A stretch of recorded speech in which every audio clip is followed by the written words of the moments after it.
Kit de supervivencia del animador. Quiero que este libro sea el método para compartir lo que desde mi punto de vista son los mejores métodos de trabajo, para que la tarea de animar se convierta en algo mejor y más fácil de hacer. Existen aquí muchas fórmulas, principios, clichés y mecanismos de ayuda para la cuestión principal que quiero compartir. Es una manera de pensar en la animación, a fin de liberar la mente y hacer el mejor trabajo posible. He aprendido de los mejores en el negocio y he tratado de condensarlo todo en un método de trabajo sistemático y ordenado. Transformo mi manera de trabajar. Espero que les sea útil. ¿Por qué este libro? Cuando tenía 10 años conseguí un libro en edición de bolsillo llamado Cómo hacer dibujos animados por Nat Falk, publicado en 1940. Ya hace tiempo que estaba agotado, pero lo usé como una muy útil referencia para la animación estilo Hollywood de los 40, cuando diseñé los personajes y dirigí los segmentos de la animación en ¿Quién engañó a Roger Rabbit? Sin embargo, lo más importante para mí fue que el libro era claro y directo. La información básica de cómo las películas animadas se hacen, registradas en mi pequeño cerebro de 10 años. Y luego cuando tomé en serio este medio, esta información básica aún estaba latente por allí. Vivía y pintaba en España, cuando empezaron a rodar en mi mente las increíbles posibilidades de lo que la animación podía hacer. Planifiqué mi primera película, tomé el dinero que había ganado pintando retratos y me fui a Londres. Pasé hambre por un tiempo, hasta que finalmente conseguí trabajo animando comerciales para televisión, y me las arreglé para autofinanciarme La pequeña isla. Un argumento filosófico de media hora sin palabras, el cual ganó varios premios internacionales. 3 años más tarde, cuando terminé la película, 3 años más tarde, cuando terminé la película, lentamente me di cuenta de lo poco que sabía acerca de cómo se articula la animación, es decir, de cómo ver las cosas. Para entrenarme, copié la animación de Ken Harris y había hecho de una bruja en uno de los cartoons de Bugs Bunny. Hacer esto solo confirmó que poco entendía acerca del movimiento. Mientras hacía La pequeña isla, vi un reestreno de Bambi, pero ya me consideraba a mí mismo un revolucionario en el campo de la animación. Rechacé la película como convencional, pero cuando finalicé mi película, volví a ver Bambi y casi salgo arrastrándome por el suelo de rodillas. ¿Cómo lo hicieron? Había aprendido lo suficiente para darme cuenta de que en realidad no tenía idea. Entonces, ¿cómo y dónde adquirir el conocimiento experto? Yo trabajaba en Inglaterra como independiente y no quería involucrarme en la máquina de hacer cartoons de Hollywood. Quería mi libertad artística, pero también quería el conocimiento. El libro de Preston Blair, Cómo hacer dibujos animados, estaba disponible, pero debido a que me había apartado del estilo Squatch Stretchy de los cartoons de los 40, me fue muy difícil entender los principios que estaba buscando pese a ser Preston Blair, un gran animador de la era dorada. Es irónico pensar que 40 años después sería mejor conocido por mi trabajo en ¿Quién engañó a Roger Rabbit?, animado precisamente en el mismo estilo que tanta dificultad me dio aprender Preston.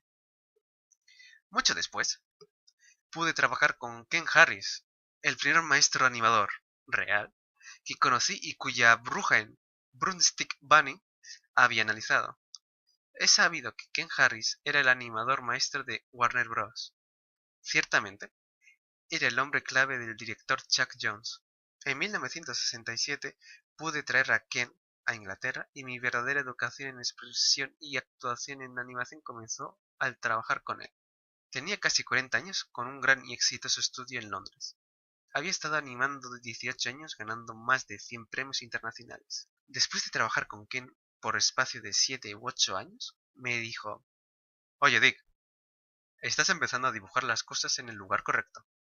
Sí, estoy empezando a aprender de ti, ¿no es así? Le dije. Sí, dijo él pensativamente. ¿Sabes? Podría ser un animador. Después del shock inicial, me di cuenta de que él tenía razón. Ken Harris era un auténtico animador, mientras yo hacía cantidades de dibujos bonitos en varios estilos, que eran funcionales, pero no tenían los invisibles ingredientes mágicos para hacerlos parecer realmente vivos y con actuación convincentes.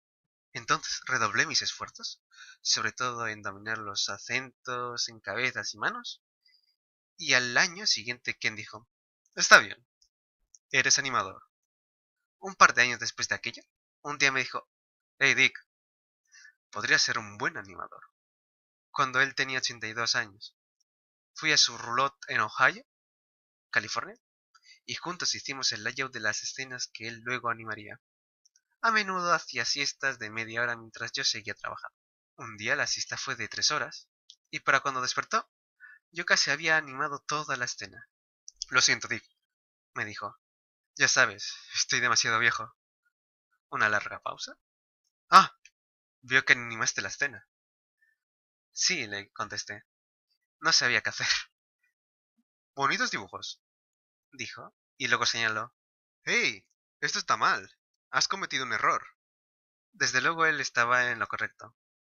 ¡Maldita sea Ken! Contesté. He trabajado contigo durante 13 años y aún no he podido dar con la manera que tú quieres. Me temo que me moriré contigo.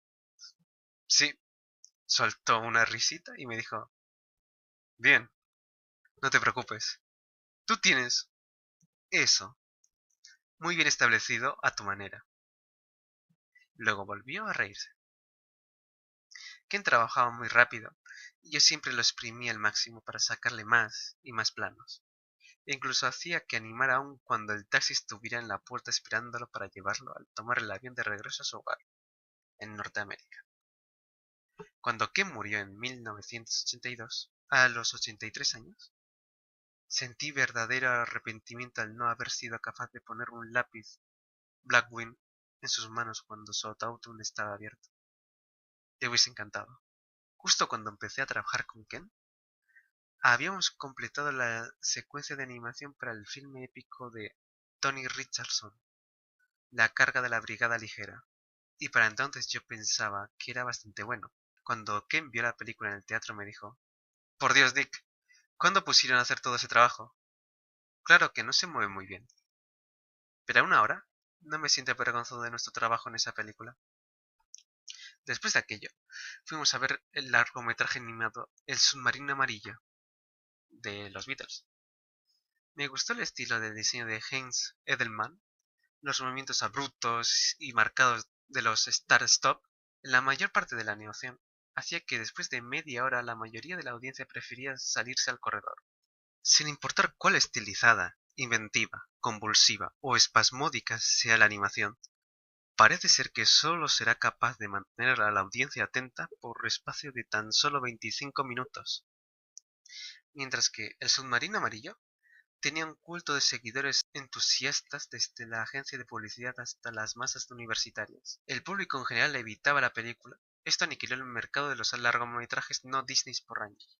Un alto ejecutivo de los United Artists que distribuye El submarino amarillo me dijo, esto es The Beatles, en su momento de mayor popularidad, pero aún así la gente se mantiene alejada de la animación que no sea Disney.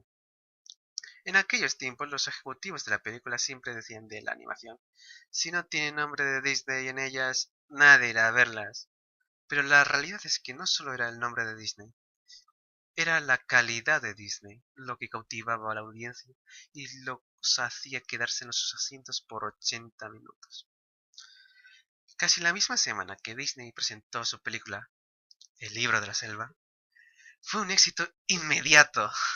Tenía mis dudas cuando fui a verla, ya que aún me consideraba un innovador, que aunque pudiera encontrar algo interesante, sería probablemente más de lo mismo. Así es como empezó, con lobos convencionales, adoptando al lindo bebé que, con el sello de aprobación de Buen Hogar, me acuerdo del muchacho Mowgli, montando sobre el lomo de una pantera negra moviéndose y actuando con clichés, hasta que se bajó.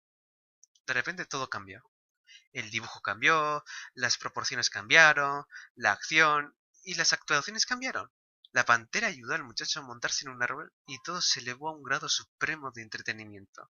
La acción, el dibujo, la actuación e incluso los colores eran exquisitos. Entonces apareció la serpiente intentando hipnotizar al muchacho, y la audiencia entró en trance. Quedé pasmado. La película continuó a ese nivel. Y cuando entró el tigre pesando casi 800 libras, y no solo era un tigre, sino el actor que hizo su voz, George Sanders, me di cuenta que ni siquiera sabía cómo había sido hecha, ni si alguna vez sería capaz de hacer yo mismo algo así. Me fui para mi estudio, estando en shock, y durante toda la noche escribí una larga y agitada carta. En aquellas escenas creí haber reconocido la mano del gran genio de Disney, Milt Kahl, del cual Ken Harris hablaba con delirio. El primer nombre de los créditos del director de animación era Milt Kahl, así que asumí que el trabajo que se asombraba era suyo, y resultó que así era. Excepto por unos planos realizados por Ollie Johnson y Frank Thomas. Había hecho otros trabajos maravillosos en esa película. Entonces le escribí a Milt, diciéndole qué pensaba de El libro de la selva. Era la cumbre de la expresividad en animación y que pensaba que sería imposible para cualquiera que no fuera Disney alcanzar ese nivel. Resultó que para Milt la carta era la mejor que habían recibido, y aún mejor, que conocía algo de mi trabajo y quería conocerme. Una ambición irreprimible me hizo cambiar de opinión acerca de que solo ellos podían lograr tales alturas. Imaginé y pensé que creo que correctamente, que teniendo el talento, la experiencia y la persistencia, además de la sabiduría de los expertos, ¿por qué no ha de ser todo posible? Yo no podía soportarlo. Tenía que saber y dominar todos sus aspectos. Con mucha humildad, hice visitas anuales a Milt Kahl, Frank Thomas, Ollie Johnson y Ken Anderson en Disney. Una de las cosas más importantes que Milt dijo fue: nuestra animación difiere de la cualquier otro porque es creíble. Las cosas tienen peso, los personajes tienen músculos y les damos la ilusión de la realidad. Pero, ¿cómo hacerlo creíble? Yo no estaba allí para beber del grifo de Milt, ni para saber qué desayunaba Frank Thomas. Yo les disparaba mi cuidadosa lista de preguntas y más tarde escribía todo lo que me decían. Estos virtuosos maravillosos se convirtieron en mis amigos y fueron increíblemente generosos con su ayuda. Como Mill decía, si haces preguntas encontrarás lo que quieres saber, si eres lo bastante afortunado de preguntárselo a quien se lo sepa. También tuve la fortuna de alistar al legendario y maravilloso Al Rabbit como colaborador y profesor. Rabbit había creado a Goofy y había animado el baile de los hongos en fantasía. Él vació su kit de conocimientos impartiendo varios seminarios mensuales, además de trabajar conmigo en mis estudios en Londres y Hollywood por varios años. En 1973 contraté al aún brillante Graham Natwich, de 83 años, como tutor en vivo para mi estudio de Londres. Grimm se hizo un nombre diseñando a Betty Boop y animando la mayor parte de las escenas de Blancanieves en Blancanieves y los siete enanitos.